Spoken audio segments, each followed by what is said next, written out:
Je suis très fier d'être ici ce matin pour vous présenter un autre chapitre du fameux Livre bleu. Et ce chapitre, il est quand même important et très intéressant. Il s'intitule « L'architecture financière d'un Québec indépendant ». Essentiellement, le message que nous avons pour les Québécoises et les Québécois ce matin, c'est qu'à plusieurs reprises dans notre histoire récente, ne pas avoir été en contrôle de nos leviers et nos décisions financières, avoir été dépendant d'une Banque centrale du Canada et d'un Parlement qui n'est pas le nôtre et qui donc prend des décisions en fonction de ses intérêts et non pas des nôtres, à plusieurs reprises, ça nous a coûté une fortune. Et c'est détaillé, c'est documenté. Donc, on s'est posé la question, lorsque le Québec deviendra un pays, quelle est la politique la plus intelligente pour éviter l'appauvrissement des Québécois lorsqu'il y a une crise et que les mesures ne collent pas à notre réalité, mais également pour favoriser la richesse. Et c'est dans cet esprit-là qu'on s'est lancé dans une étude comparée d'un certain nombre de scénarios en collaboration avec des experts et des gens du milieu financier, donc économistes et experts du milieu financier. Avant de commencer, j'aimerais juste réitérer un fait qui est, il me semble, fondamental. Plusieurs banques centrales ont été créées dans les dernières années. Il y a des pays qui sont nés dans le dernier siècle. Et la réalité, c'est qu'il n'existe pas d'État qui a accédé au statut de pays en étant aussi riche que ce qu'on constate comme richesse au Québec présentement. Le Québec va devenir l'État non indépendant le plus riche à voir le jour à titre de pays dans l'histoire récente du monde. Pourquoi? Parce que nous sommes la 27e économie mondiale dans le PIB per capita, par habitant. Nous avons des institutions solides, notamment des institutions financières de renommée mondiale comme Desjardins, la Banque nationale, la Banque Laurentienne. On a une institution de dépôt et de placement qui a un actif de 500 milliards. Des banques d'affaires, de placement privé. On a Investissement Québec, des institutions d'assurance également. On a 55 assureurs basés au Québec. On a 140 000 travailleurs dans le secteur financier déjà. On a un environnement législatif et institutionnel qui est reconnu et stable, notamment l'Autorité des marchés financiers. Bref, on a une architecture institutionnelle et une solidité économique qu'on ne voit pas dans l'histoire récente, dans la création d'États et dans la création de banques centrales. Donc, pour rentrer dans le vif du sujet, spécifiquement sur la question de la politique monétaire d'un Québec indépendant, le but ici, c'est de mettre fin à notre dépendance. Et la raison pour laquelle on veut mettre fin à notre dépendance, qu'elle soit politique, financière ou monétaire, c'est que cette dépendance, elle mène à des décisions qui nous font mal parce qu'elles ne sont pas dans notre intérêt. Je vous donne quelques exemples de cette dépendance-là. Si on regarde l'évolution de la finance et de l'économie au Québec, notre dépendance a mené à la dévitalisation de plusieurs secteurs financiers qui avaient lieu, qui étaient très actifs à Montréal, notamment la perte de la Bourse de Montréal. Pensons également à la mise sous supervision de la Chambre de compensation des produits dérivés située à la Bourse de Montréal, ça c'était en 2012. Il y a eu également la centralisation à Toronto de la Commission des valeurs mobilières en 2011, la centralisation à Toronto en 2017 de la Banque d'infrastructure du Canada. Et pourquoi on arrive toujours à des solutions où les activités financières québécoises déménagent à Toronto? Bien, parce qu'elles sont prises par un gouvernement qui est en Ontario, puis qui a d'autres intérêts sur lesquels veiller que les nôtres. Et il y a un excellent livre de Jane Jacobs là-dessus qui était d'une prophétie limpide, là, The Question of Quebec Separatism. Elle prédisait qu'évidemment, si le Québec choisissait en 80 et en 95 de demeurer dans le Canada, il y aurait un déménagement des activités économiques par le colonisateur aux dépens de la province conquise. Et ça nous a amené donc à réfléchir très sérieusement à la meilleure option pour un Québec indépendant. Nous avons étudié essentiellement 3 scénarios pour finalement conclure que la meilleure décision à long terme pour un Québec indépendant, c'est d'avoir notre propre politique monétaire, notre propre banque centrale et notre propre monnaie, exactement comme des pays dont la taille est similaire à la nôtre. On pense notamment à la Suède, au Danemark, la Suisse, la Norvège et plusieurs autres pays qui ont toutes ces institutions-là. Il y a 28 banques centrales qui ont été créées dans le monde depuis les années 90. Notre objectif là-dedans, par contre, parce que c'est un objectif à long terme, notre objectif là-dedans, c'est également et surtout, je vous dirais, la stabilité de l'économie québécoise. Donc, on veut que l'épargne des Québécois, on veut que les échanges du Québec avec ses partenaires économiques puissent continuer de manière absolument stable pour qu'à terme, on s'enrichisse et on ait de meilleures politiques. Et ça veut dire qu'on a conçu un scénario par étapes qui demeure assez flexible sur les scénarios et qui surtout met en valeur une commission indépendante sur ces questions-là. Donc, on n'est pas ici dans la politique, on n'est pas dans l'idéologie. Une fois que le Québec est un pays, les milieux financiers et les experts vont avoir une commission indépendante pour être certain que ce qu'on vous présente ce matin, c'est agile, c'est flexible et qu'on puisse s'ajuster si jamais les circonstances changent. Donc, ce qu'on propose à long terme, dans un horizon qu'on va vous présenter là, à l'instant, c'est simplement d'avoir une monnaie et une politique qui reflètent l'économie québécoise et ses besoins, ses caractéristiques. Le but, c'est de se donner de l'agilité pour arriver à la valeur de notre monnaie qui est optimale en fonction de notre économie et non pas l'économie de l'Ontario ou de l'Alberta. Donc, on va expliquer étape par étape cette planification-là. Mais d'abord, les 3 scénarios qu'on a envisagés. Donc, on a envisagé, évidemment, de demeurer dans une union monétaire, donc de continuer avec la devise canadienne. Il y a des avantages et des désavantages. Les avantages, c'est que si on a le dollar canadien, évidemment, c'est une monnaie qui est déjà là, qui est déjà reconnue. Elle permet donc une continuité sans coût de transition. On est également unis avec le Canada contre les attaques spéculatives, s'il y en a. Notre note de crédit serait dans la continuité également. Donc, essentiellement, si on regarde les avantages de demeurer dans le dollar canadien, c'est la stabilité et la continuité. Les désavantages, par contre, sont réels. Donc, comprenons que pour être à long terme dans une union monétaire avec le Canada, ça veut dire que le Canada nous reconnaîtrait, une fois que le Québec est un pays, une participation puis une influence sur la Banque centrale du Canada. Et il est déjà là, ce problème-là, c'est que les décisions, puis je vais vous arriver avec des exemples très concrets, les décisions du Canada ne se font pas en fonction des intérêts du Québec parce qu'on n'est pas assez influent. Donc, imaginez si on n'est plus dans le Canada, c'est quoi nos chances qu'on soit influent en termes de politique monétaire canadienne? C'est un vrai risque. Et Mark Carney a déjà annoncé ses couleurs dans le cas de l'Écosse alors qu'il était à la tête de la Banque anglaise, la Banque centrale anglaise. Il a répondu essentiellement à l'Écosse, si vous pensez que vous aurez une participation puis une influence sur la Banque centrale anglaise, on ne laissera pas un pays étranger contrôler notre économie. Et il a parfaitement raison, et c'est pour ça que le Québec ne laissera jamais, ne devrait pas laisser un pays étranger contrôler nos intérêts et notre économie.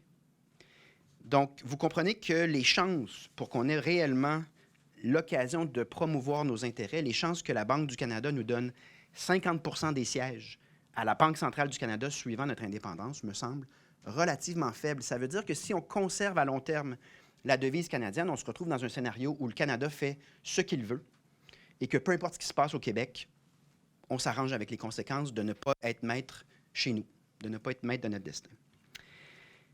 Il y a aussi la problématique très sérieuse, c'est la dernière, là, mais elle est vraiment, vraiment importante. S'il y a d'autres crises, parce qu'il y en a des crises sur le plan économique, nous n'avons pas de prêteur de dernier recours dans ce scénario-là, alors qu'avec notre propre banque centrale, on a un prêteur de dernier recours. Et ça, c'est comme un filet de sécurité qui a beaucoup, beaucoup de valeur dans un environnement géopolitique qui, on le voit, évolue assez vite. Donc ça, c'est les pour et les contre du Canada. On s'est dit, bien, très bien, est-ce qu'on peut envisager le dollar américain comme devise au Québec? Les avantages, évidemment, c'est que c'est une monnaie de référence mondiale qui est très solide et très stable. C'est également, il faut le rappeler, avec les Américains qu'on a le plus d'échanges commerciaux. Donc, en termes de synchronisation de nos activités économiques et de celles aux États-Unis, c'est avec eux qu'on a le plus de synchronicité, si je puis dire. Et donc, la stabilité et la valeur forte du dollar américain, notamment, permet Certains achats, par exemple, si on veut augmenter notre productivité, c'est quand même utile d'avoir une monnaie qui est très forte. Mais on va voir, ça vient avec des avantages, là. Mais il y a quand même un pouvoir d'achat qui est accru, puis une stabilité qui découle forcément d'avoir la monnaie la plus solide et la plus reconnue là, depuis des décennies. Mais les désavantages sont quand même sérieux également. Donc, une union monétaire avec les États-Unis est plus ou moins réaliste si on considère que jamais les États-Unis ne partagera les décisions des politiques américaines avec d'autres pays. Là. Si déjà ça n'existe pas avec le Canada, regardez la taille des États-Unis. Là. Le Québec, dans cette histoire-là, est vraiment marginal. Ça veut dire qu'en période de crise, par exemple, les gestes vont être posés uniquement en fonction de l'intérêt américain et que la situation du Québec ne sera absolument pas dans l'équation. Ça veut dire aussi qu'on n'a toujours pas de prêteur de dernier recours, comme dans le cas de la devise canadienne. Et évidemment qu'une devise très forte, on va en parler, mais l'Union européenne aura aussi quelques enseignements là-dessus. Une devise trop forte peut nuire aux exportations d'une économie québécoise qui est quand même largement basée sur les ressources et le capital humain qui nous amène à vouloir exporter le plus possible. Donc, si on regarde à long terme, c'est un arrimage qui peut poser plusieurs problèmes. Je vous dirais très sincèrement aussi que si on calculait, je n'ai pas fait de sondage, mais si on demandait ici quelle est l'acceptabilité sociale du dollar américain au Québec dans un contexte du 51st State que vous connaissez tous, je pense que l'acceptabilité sociale ne serait pas au rendez-vous non plus. Donc, arrive le troisième scénario qui est une monnaie québécoise. Donc, quels sont les avantages d'envisager cette option-là? Avoir une souveraineté monétaire. C'est-à-dire que le Québec ne serait plus tributaire du Canada au moment de prendre des décisions économiques. Et lorsqu'un changement du taux d'intérêt serait avantageux pour le Québec, bien, même si ce n'est pas avantageux pour le reste du Canada, on a désormais cette agilité-là. Et vous allez voir dans quelques exemples récents que ça peut être déterminant sur la richesse des Québécois. C'est donc une dynamique dans le cadre duquel c'est la Banque centrale du Québec qui prend les décisions. Et dans un monde où les crises financières risquent d'être plus fréquentes, ça veut dire que nous aurons une capacité à réagir rapidement en fonction de nos intérêts. Cette agilité-là est particulièrement importante s'il y a une crise économique, comme on va le voir dans quelques instants. Il y a plusieurs pays, évidemment, qui disposent de leur propre monnaie et de leur propre banque centrale. Et en général, on constate également que c'est moins cher d'emprunter. On l'a déjà mis dans le budget de l'an 1, là, mais on a consulté plusieurs experts. Entre emprunter à titre de gouvernement d'une province ou emprunter en titre de gouvernement d'un pays, les agences vont considérer que c'est moins cher, vont donner un meilleur prix pour la dette lorsqu'on est un pays. Donc, il y a un intérêt là. Avec sa propre monnaie également, on s'affranchit des risques importants avec le Canada, du mal hollandais. Je vais en parler dans quelques instants. Mais si le dollar canadien est trop fort parce que le pétrole, en termes d'activité économique, s'accélère, on est capable de réagir et d'avoir notre propre stratégie, chose qu'on n'avait pas dans les dernières décennies, qui nous a fait très mal. Il ne faut pas perdre de vue aussi qu'on met la main sur beaucoup de revenus. Donc, une banque centrale, c'est des coûts, mais des revenus. Et juste pour vous donner une idée, au Canada, la Banque centrale a généré 160 milliards de dollars à l'État entre 1935 et 2021. Donc, ce sont des revenus qui se comptent en plusieurs centaines de millions. Donc, il y a vraiment un intérêt de ce côté-là, mais il y a également certains désavantages. Là. Donc, l'évaluation qu'on en fait nous amène à constater que bien qu'il soit faible, il y a certains coûts de transition à court terme.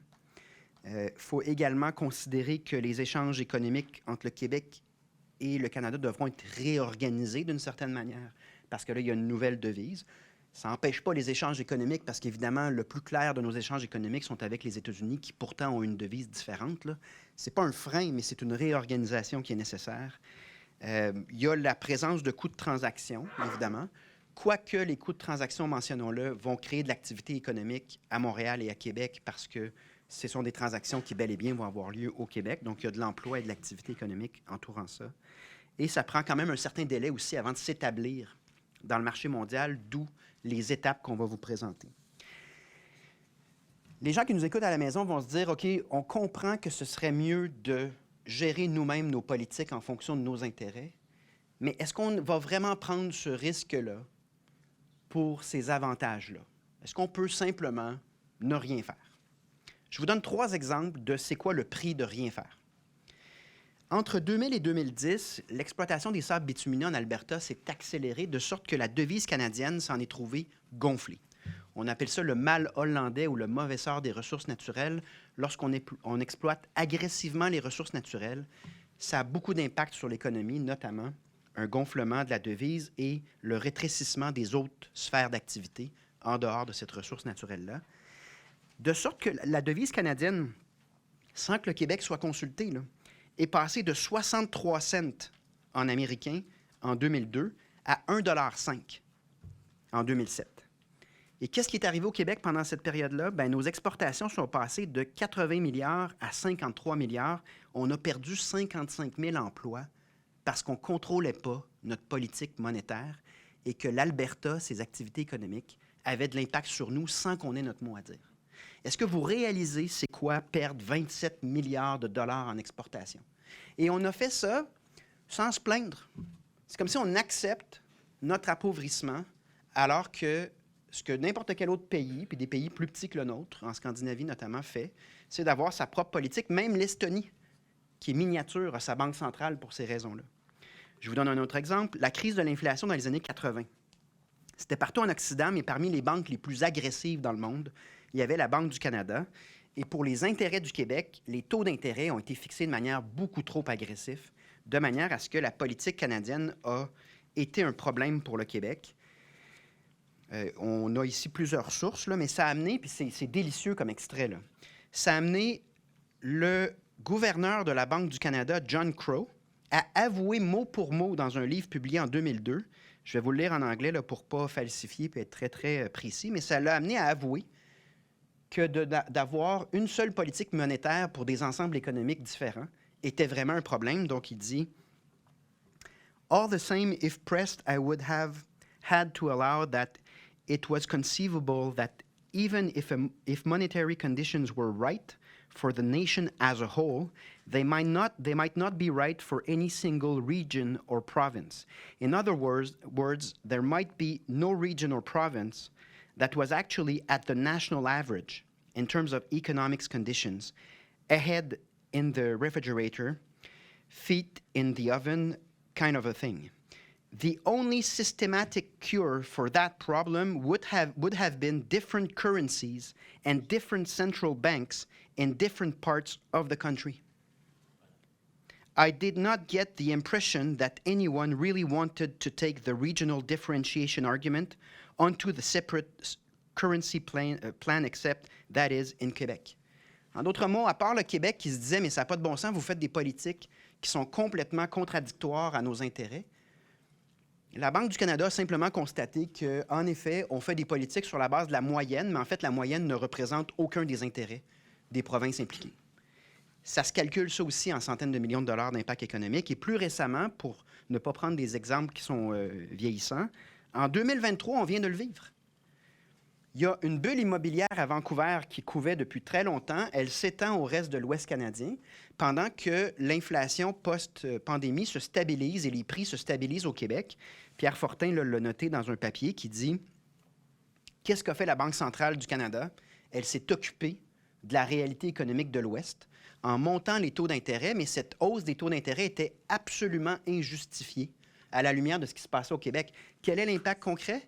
Des Québécois qui s'appauvrissent parce qu'on n'a pas de politique collée à notre réalité. » Donc, j'en arrive à la conclusion du prix Nobel de l'économie Robert Mundell, qui a qualifié le Canada de zone monétaire non optimale. En résumé, une zone monétaire non optimale est une région au sein de laquelle des chocs asymétriques ou des déséquilibres rendent les mécanismes d'ajustement dysfonctionnels, de sorte que les problèmes économiques engendrés par l'utilisation d'une monnaie commune surpassent les avantages à celle-ci. Donc, c'est la conclusion d'un prix Nobel de l'économie, puis c'est précisément pourquoi on arrive à la conclusion que c'est la troisième option, celle d'une monnaie québécoise qui est la plus viable à long terme. Et qu'est-ce qu'on dit de grands économistes à part ce prix Nobel? Bien, il y a Jacques Parizeau, qui a changé d'avis en 2010 par rapport à sa position de 1995, notamment lorsqu'il a vu la crise du mal hollandais générée par le pétrole albertain et lorsqu'il a vu la crise de 2008, dans le cadre duquel le Québec n'avait pas de prêteur de dernier recours, ce qui était vraiment de prendre des risques importants sans filet de sécurité. Donc, on a toutes sortes de citations de Jacques Parizeau qui, essentiellement, dit que la bonne direction, c'est une monnaie québécoise, mais par étapes, de manière à générer de la stabilité. C'est ce qu'on va vous présenter. Il citait à l'époque d'autres prix Nobel d'économie, dont James Meade, sur cette question-là. Je vous cite également Pierre Fortin qui dit « Si on veut se prémunir à l'aube de d'autres crises, du mal hollandais et de politiques mal taillées, mal conçues pour les intérêts du Québec, on va devoir se doter d'une monnaie québécoise. » Serge Coulombe également. Donc, il y a Richard Carrier. Il y a plusieurs experts qui ont eu cette réflexion-là. Ce qui nous amène à vous présenter le calendrier suivant vers une monnaie et une politique québécoise, à proprement québécoise sur le plan financier. Donc, à l'étape 1, lors de l'effectivité de la confirmation de l'indépendance du Québec, on débute une transition sur environ 10 ans. Et le point de départ, c'est la continuité du dollar canadien. Donc, le lendemain de l'indépendance, il ne se passe rien parce que la priorité, c'est la stabilité. Et vous allez entendre ça souvent de la part du Parti québécois, puis dans nos consultations avec les milieux financiers.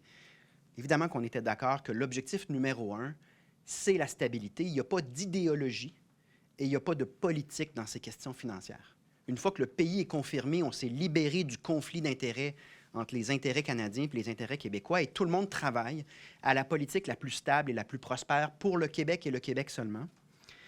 Donc, on prévoit donc la continuité des lois et la continuité de la monnaie dans une première étape. Une fois que nos impôts sont récupérés, on va réduire substantiellement la bureaucratie à Ottawa parce qu'on va mettre fin à tous les dédoublements.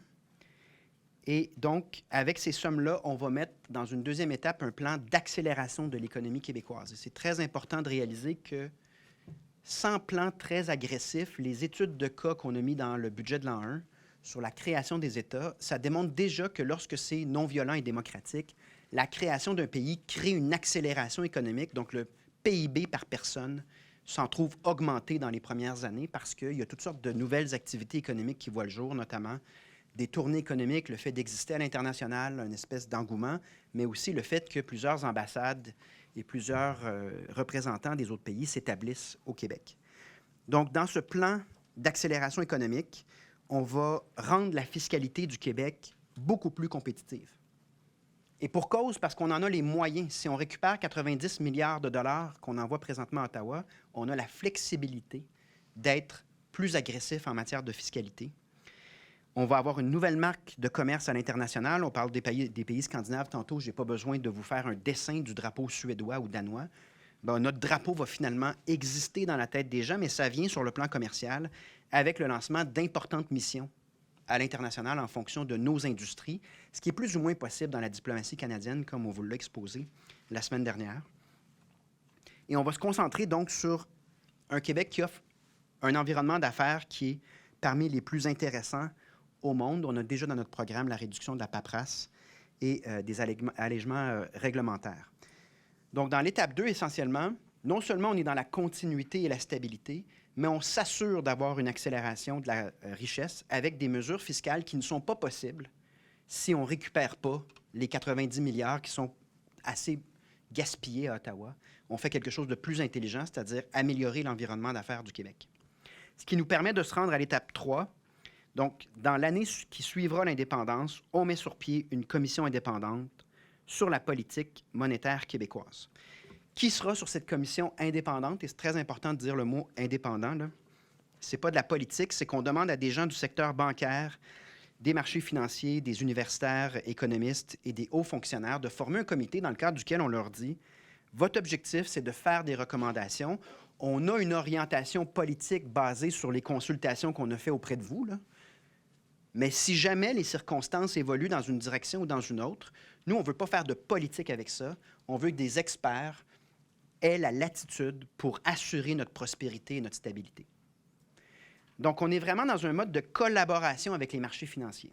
C'est difficile à imaginer en date d'aujourd'hui parce que ces marchés financiers sont connectés à un pays dont les intérêts ne sont pas ceux du Québec. Mais imaginez qu'une fois que le Québec est un pays, les acteurs financiers sont alignés avec l'intérêt du Québec à 100 %. Donc, c'est un nouvel environnement dans le cadre duquel moi, je me sens très à l'aise de remettre une complète indépendance à cette commission-là, ce qui, vous aurez compris, rassure également les marchés financiers parce qu'on dit qu'il y a une direction.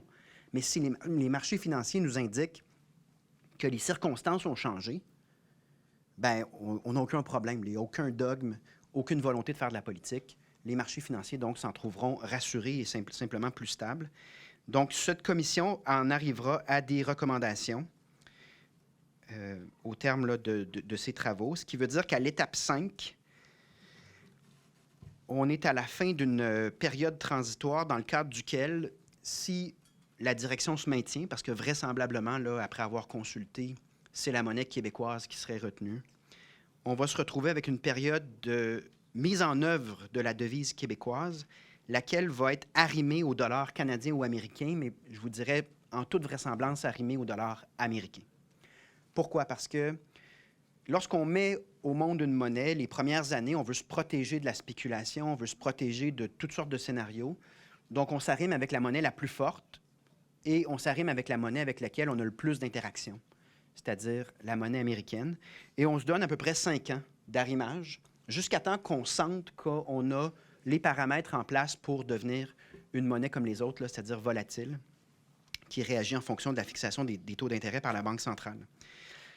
Évidemment, puisqu'on a une commission indépendante dans les marchés financiers et chez les universitaires, si jamais on calcule qu'il y a un réalignement de cette orientation-là, on laisse la liberté au marché de nous faire d'autres recommandations, le but étant toujours d'assurer la stabilité et la continuité, ce qui nous amène à l'étape 6. Lorsque la monnaie québécoise rentre en vigueur avec un taux de change fixe, on en profite pour mettre en place un écosystème vers une monnaie flottante. Donc, une monnaie flottante qui se doit d'avoir des institutions si elle veut fonctionner. Ça veut dire qu'on a besoin d'une réserve monétaire, on a besoin d'avoir démontré notre stabilité auprès des investisseurs et d'avoir leur feu vert, et on a besoin de la participation aux institutions internationales. Le cas de la Banque centrale de l'Estonie est quand même très intéressant là, parce que c'est vraiment pas un gros pays. Et ils ont obtenu que des commentaires positifs de la part du FMI, et ça marche bien pour eux. Pardon? Ils partaient de zéro. Ils partaient de rien, contrairement à nous autres qui a beaucoup d'institutions déjà en place. Donc, une fois que ces institutions sont mises en place, on est à peu près à la 10e année, mais ça peut être plus, ça peut être moins. Là. Il n'y a pas de... L'étape 7, donc, c'est l'entrée en vigueur d'une monnaie québécoise qui se désarrime, qui devient absolument flottante. Et dans quel cas, on a le loisir de faire nos propres politiques et de fixer la valeur de notre monnaie en fonction de ce qu'on juge est la priorité. Ça peut vouloir dire qu'en date d'aujourd'hui, notre priorité, ce serait d'avoir une monnaie un peu plus forte que ce que le Canada est en train de faire parce qu'on veut prévenir les achats d'entreprises québécoises qui sont trop à rabais en ce moment par rapport aux entreprises américaines qui viennent au Québec. Ça pourrait servir également, par exemple, à moderniser des entreprises qui, pour l'instant, trouvent ça trop cher d'acheter cette modernisation-là avec une monnaie faible. Mais à un autre moment où est-ce qu'on veut favoriser nos exportations, bien, on aurait le loisir de simplement dire on va y aller avec une monnaie plus faible pour favoriser ces exportations-là. Donc, c'est le loisir d'être optimal en fonction de nos besoins dont il est question. Se pose la question, évidemment, de l'épargne des citoyens. Là. Donc, si l'épargne des citoyens est en dollars canadiens, évidemment que cette épargne-là continue en dollars canadiens et que, comme n'importe quelle devise, si vous voulez avoir de l'épargne en dollars américains demain matin, vous avez le droit. Là. Donc, il y a une continuité de l'épargne. Je conclue là-dessus pour... vous voyez quand même que c'est une étude qui a nécessité beaucoup de réflexion, beaucoup de consultations. Simplement vous dire que, comme je vous disais tantôt, depuis les années 90, il y a 28 banques centrales qui sont nées dans le monde. Et quand vous regardez ces pays-là, il n'y en a pas un qui accote le Québec en termes de richesse et de maturité des institutions. Donc, je comprends qu'on va se faire dire qu'on n'est pas capable par ceux qui veulent garder le régime fédéral, mais regardez ce que d'autres nations qui se font confiance sont capables de réaliser. Et ce qu'on vous propose essentiellement, c'est un Québec entreprenant qui croit à la création de richesse. On ne créera pas de la richesse en demeurant dépendant d'un État qui non seulement nous méprise, mais nous envoie des transferts là, pour compenser le fait que nos politiques monétaires nous créent un préjudice en termes notamment d'exportation. On ne deviendra pas riche en craignant de faire ce que tous les autres peuples sont capables de faire. On va devenir riche en pensant en entrepreneur et en disant on va s'arranger pour gérer nous-mêmes notre création de richesse. Pensez-y un instant, est-ce que vous laisseriez votre voisin gérer votre compte de banque puis vos finances mensuelles? Si la réponse est oui, vous avez un sérieux problème à court terme dans vos finances. Donc, être maître des cordons de la bourse puis des décisions financières, c'est la base pour s'enrichir. Donc, on va commencer à penser en gagnant, penser en peuple normal et se doter des institutions normales pour prendre les meilleures décisions.